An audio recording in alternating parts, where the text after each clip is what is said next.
बिस्मिल्लाहिर्रहमानिर्रहीम। अस्सलामु अलैकुम दोस्तों, आज हम एक टेस्ट की बात करते हैं, serum ferritin test. Serum ferritin test दोस्तों, फेरेटिन एक प्रोटीन है। ये आयरन को सेल्स में स्टोर करता है। फेरेटिन हम में मौजूद तमाम सेल्स में पाया जाता है। जब जिस्म को आयरन की ज़रूरत होती है तो ये स्टोर शुदा आयरन को इस्तेमाल में ले आता है और फेरेटिन आयरन को जिगर और बोन्स में स्टोर करता है। इसका काम क्या है, अब हम देखते हैं कि फेरेटिन जो है इसका फंक्शन क्या है। ये खून को ऑक्सीजन देने में मदद करता है, कुव्वत मुदाफ़ियत को बूस्ट करता है, बढ़ाता है, बालों और नेल्स की सेहत का ख्याल करता है। ये जो फेरेटिन है हार्मोन। अच्छा, ये टेस्ट क्यों किया जाता है दोस्तों? खून में फेरेटिन की मिकदार कम हो या ज़्यादा, हमें टेस्ट से ही पता चलता है।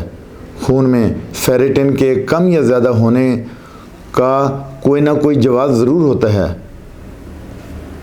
फेरेटिन का लेवल ज़्यादा होने का मतलब है कि आपके खून में आयरन का लेवल ज़्यादा है, और अगर ये लेवल कम होगा तो तब भी जिस्म के लिए ठीक नहीं है। यानी ये जो फेरेटिन हार्मोन है ये हमें आयरन की कम या ज़्यादा होने का पता देता है। एक ख़ास लेवल तक तो ठीक है, लेकिन एक ख़ास लेवल से ज़्यादा या उस लेवल से कम होना ठीक नहीं। दोस्तों, मरीज़ के खून में फेरेटिन का लेवल ज़्यादा हो तो फिर जिस्म में इन्फेक्शन को ज़ाहिर करता है। यानी फेरेटिन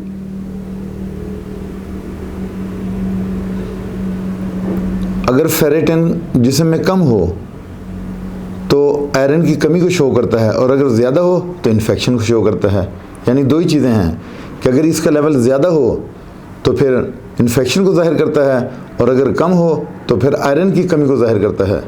फेरेटिन का लेवल जो है उसकी अब हम नॉर्मल मिकदार देख लेते हैं कि नॉर्मल लेवल उसका क्या है। मेल्स में 12 से 300 mg पर ml होना चाहिए।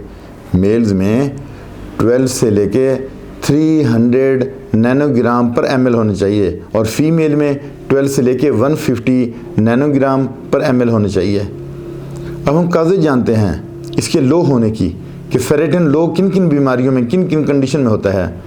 IDA में होता है, आयरन डेफिशिएंसी अनीमिया में, और फिर उसके बाद जब स्किन पेल हो जाती है, जर्द हो जाती है, तो उसमें भी इसका लेवल कम हो जाता है, सांस रुकती है, और फिर इंटरनल ब्लीडिंग हो तब भी आयरन ज़ाया होता है।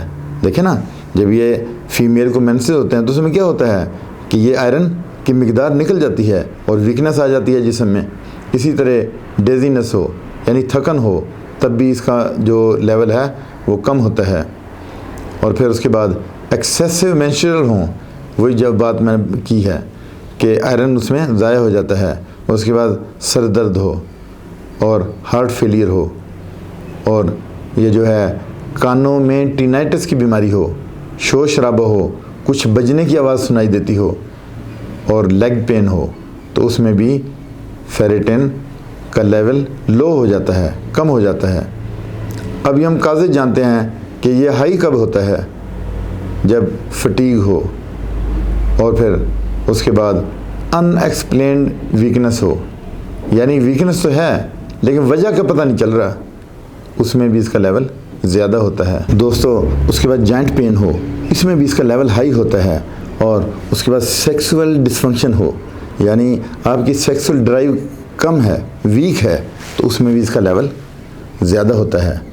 और फिर चेस्ट पेन हो, आपको सीने में तकलीफ़ है, हार्ट पाल्पिटेशन हो या स्टमक पेन हो, उसके बाद लीवर डैमेज हो, तब भी इसका लेवल ज़्यादा होता है। एक्सेसिव आयरन हो, जिसमें देखें कुछ लोग सप्लीमेंट जो है ना अपने तौर पे लेना शुरू कर देते हैं कि वो आयरन अपने तौर से लेना शुरू कर देते हैं कि शायद मुझ में ताकत आएगी।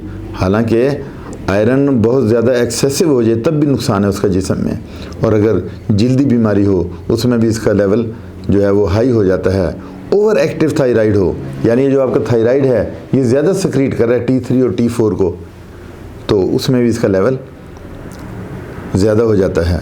और उसके बाद रोमाटॉइड आर्थराइटिस का पेशेंट हो, जोड़ों में घुटनों में स्वेलिंग है, दर्द है, उसमें भी इसका लेवल ज़्यादा हो जाता है। अचानक से वेट लॉस होना शुरू हो गया आपका, तो उसमें भी फेरेटिन का लेवल हाई हो जाता है।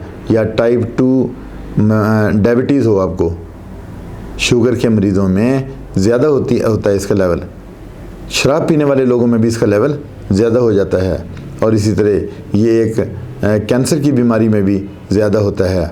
ये हॉजकिन डिजीज़ है एक, हॉजकिन, उसमें भी ये जो है ना इसका लेवल ज़्यादा हो जाता है। जो लोग बार बार खून लगवाते हैं उनमें भी फेरेटिन का लेवल हाई हो जाता है। दोस्तों, मरीज़ में फेरेटिन का लेवल लो हो जाए तो फिर पालक, मेथी, आलू, मशरूम, नट्स ये चीज़ें लें। इसके अलावा दालें, सब्ज़ियाँ और फलियाँ, बीन्स और सेब, किशमिश, जैतून का तेल इस्तेमाल करें जिनमें इसका लेवल लो होता है। अगर किसी मरीज़ में फेरेटिन का लेवल ज़्यादा हो जाए तो फिर पालक, मेथी वगैरह नहीं लेना चाहिए। अब हम इसकी वजूहात देखते हैं, फेरेटिन की कमी की वजूहात देखते हैं कि कम कैसे होता है। मरीज़ जो खुराक ले रहा होता है उसमें आयरन की कमी पाई जाती है, आयरन उसमें होता ही नहीं, उनका जिस्म आयरन को सही तौर पे डाइजेस्ट भी नहीं कर पाता।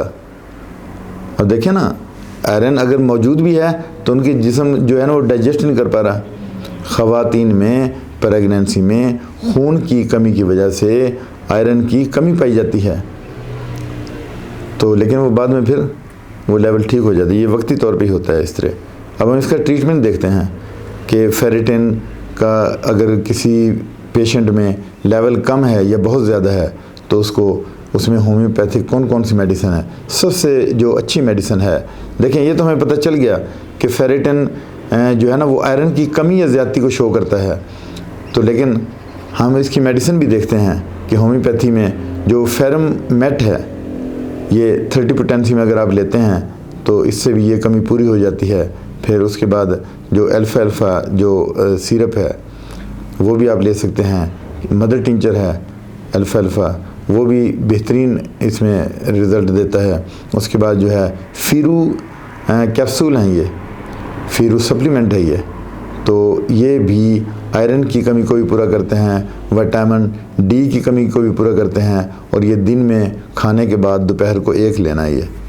और ये सबसे पहली बात ये है कि ये जो मेडिसिन है ना ये तो मैंने बता दी हैं, लेकिन लेनी आपने अपने जो फिजिशियन है ना उसकी कंसल्टेशन के बगैर नहीं लेनी। आपने अपने डॉक्टर से लाजमी आपने मशवरा करना है और अपने डॉक्टर से पूछना है कि मैंने कौन सी मेडिसिन लेनी है और कब तक लेनी है, कितनी मिकदार में लेनी है और कब कब लेनी है। इसके साथ इजाज़त चाहता हूँ, अपना ख्याल रखिएगा। अल्लाह हाफ़िज़।